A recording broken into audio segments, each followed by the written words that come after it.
दोस्तों, मुल्क में आजकल जो सियासी गहमा गहमी है उससे तो आप सब लोग बखूबी वाकिफ हैं। पॉलिटिक्स का डर्टी गेम अपने उरूज पर है। हमारे मुल्क में मौजूद नाअहल और करप्ट पॉलिटिशियंस की वजह से ये जो वर्ड है पॉलिटिक्स, इसको बड़े नेगेटिव अंदाज से देखा जाता है। जब भी कोई शख्स कोई बुरा काम करता है, कोई चालाकी या मक्कारी दिखाता है, तो हम अपनी जबान में कहते हैं कि ये पॉलिटिक्स कर रहा है। For many it has become a vulgar spectacle of deceit, ambition and opportunism.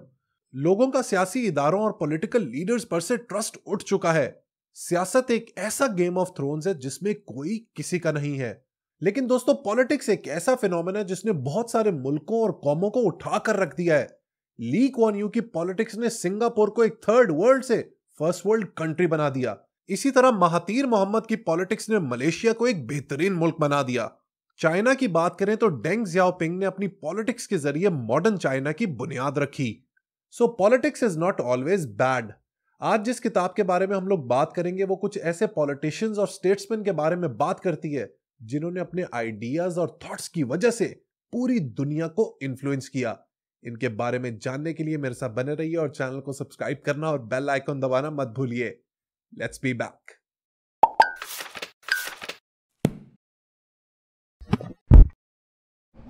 Welcome back. So दोस्तों, मैं जिस किताब का जिक्र कर रहा था उसका टाइटल है हाउ टू थिंक पॉलिटिकली। इस बुक में दुनिया के नामवर तरीन पॉलिटिशियंस और स्कॉलर्स का जिक्र किया गया है, जैसे कि Plato, Aristotle, Machiavelli, Confucius, al Farabi, Karl Marx, Friedrich Nietzsche और जॉन रॉल्स। एक वीडियो के अंदर इन सबको कवर करना is almost impossible, so I will continue to make videos on these legendary people, starting with the great Chinese sage and scholar Confucius. Confucius existed more than 2500 years back in ancient China. अपनी सोच और अकल की वजह से वो अक्सर अपने वक्त के बादशाहों को एडवाइस दिया करता था। लेकिन मजे की बात यह है दोस्तों कि उसको कभी भी अपनी जिंदगी के दौरान अप्रिशिएट नहीं किया गया। इनफैक्ट वो सारी उम्र कार्ल मार्क्स की तरह एक शहर से दूसरे शहर घूमता रहा कि कहीं उसे मार ना दिया जाए।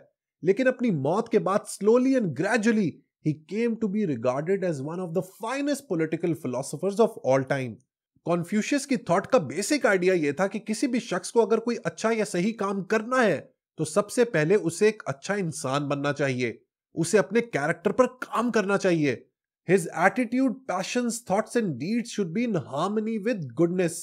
अगर वो एक अच्छे कैरेक्टर का इंसान होगा तभी वो अच्छे काम कर पाएगा। कॉन्फ्यूशियस के बारे में एक बेहतरीन बात थी हिज एम्फेसिस ऑन लर्निंग। वो कहता था कि इंसान की लर्निंग इतनी सॉलिड होनी चाहिए कि वो जो चीज भी पढ़े, देखे या समझे वो उसको अपनी पर्सनालिटी का हिस्सा बना ले। एक और बात जो वो अपने आसपास लोगों को समझाता था वो थी अपने आप को डर और डाउट से आजाद करना। कॉन्फ्यूशियस हमेशा इस बात को एडवोकेट करता था कि इंसान को कभी भी साइकिक कॉन्फ्लिक्ट का शिकार नहीं होना चाहिए। He should never be double minded. जितनी सोच सीधी होगी उतना ही रास्ता क्लियर होगा। One of the best teachings of Confucius is based on his understanding of how universe and cosmos works. वो कहता है कि ज्यादातर लोग खुदा की इबादत तो करते हैं लेकिन दरअसल वो उनका पर्सनल गॉड होता है जिसके साथ वो एक अजीबो गरीब लव अफेयर में मुब्तला हो जाते हैं। ज्यादातर उससे खौफ खाते हैं, डरते रहते हैं और जब इमोशनली बैलेंस होते हैं तो उससे प्यार करने लग जाते हैं। कॉन्फ्यूशियस इस पर्सनल गॉड के कॉन्सेप्ट को टोटली रिजेक्ट करता है। He says that the drama of human life must accord with the larger drama of cosmic life. यानी कायनात में हर शय, हर चीज का एक डेफिनेट मकसद और जगह है। एज ह्यूमन बींग्स ये हमारा काम है कि हम इस कॉस्मोलॉजिकल गेम से अपने आप को कैसे अलाइन करते हैं। कॉन्फ्यूशियस कहता था कि through life long effort of self cultivation and self discipline एक इंडिविजुअल एक ऐसे मुकाम पर पहुंच जाता है जहां पर वो अपनी हर ख्वाहिश को पूरी कर सकता है बगैर कुछ सोचे समझे। इस मुकाम पर उसे किसी आइडियल की जरूरत ही नहीं रहती क्योंकि वो खुद एक बेंचमार्क बन जाता है, एक आइडियल और एक model for the entire world. Leadership के हवाले से भी कॉन्फ्यूशियस क्या ही कमाल बात करता है। दोस्तों, ये जो चाइनीज सेजेस और स्कॉलर्स थे ये अपनी बात इतनी खूबसूरती से बयान करते थे, इनके लफ्जों में इतनी ताकत होती थी, their words were so potent कि अगला बंदा दंग रह जाता था, बैम्बूजल हो जाता था। I still remember I fell in love with Chinese philosophy almost 18 years back जब मैंने टाओ टी शिंग की कमाल किताब the book of balance and harmony पढ़ी थी। इस किताब को समझाने के लिए मुझे बहुत मेहनत करनी पड़ेगी, but I will surely review it some day for all of you. Anyways, coming back to the topic of leadership. Leader के बारे में वो बात कहता है कि उसकी एक ही जिम्मेदारी है और वो ये कि he should lead by example. और इस बात को समझाने के लिए वो क्या ही खूबसूरत मिसाल देता है। ही rights, the virtue of the ruler is like the wind, the weakness of the people is like the grass, the wind must blow over the grass. Confucianism eventually became the official political ideology of the rulers of China for the next 2000 years. ना सिर्फ political ideology बल्कि Confucius की teachings Chinese culture में भी समा गईं। जैसे जैसे चाइना मॉडर्न होता गया, कुछ रिफॉर्मर्स ने कॉन्फ्यूशियनिज्म पर अटैक भी करना शुरू किया। उसको कहा कि ये रिजिड है, पेट्रियार्कल है और अनसाइंटिफिक है।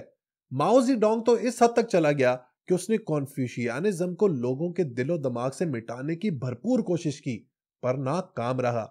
इसके बारे में बेहतरीन बात यह है, बहुत ही स्वीट बात मुझे ये लगती है कॉन्फ्यूशियस के बारे में, कि वो हमेशा अपनी टीचिंग्स में इस बात पर स्ट्रेस करता है कि छोटों को किस तरह से बड़े लोगों की रिस्पेक्ट करनी चाहिए, उनसे सीखना चाहिए, उनके एक्सपीरियंस को वैल्यू करना चाहिए और उनके विजडम से अपनी जिंदगी को बेहतर करना चाहिए।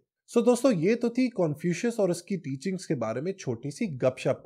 होपफुली इन द फ्यूचर इस किताब में मेंशन एक और कमाल के मुस्लिम पॉलिटिकल फिलोसोफर अल फाराबी के बारे में बातचीत करेंगे। मुझे आप फीडबैक सेक्शन में जरूर बताइएगा कि कॉन्फ्यूशियस की कौन सी ऐसी बातें थीं जो आपके दिल पे लगी, या किसी और चाइनीज सेज, स्कॉलर या फिलोसोफर के बारे में बताइएगा जिसके बारे में आप चाहते हैं कि मैं आपसे बातचीत करूं। Until next time, good bye.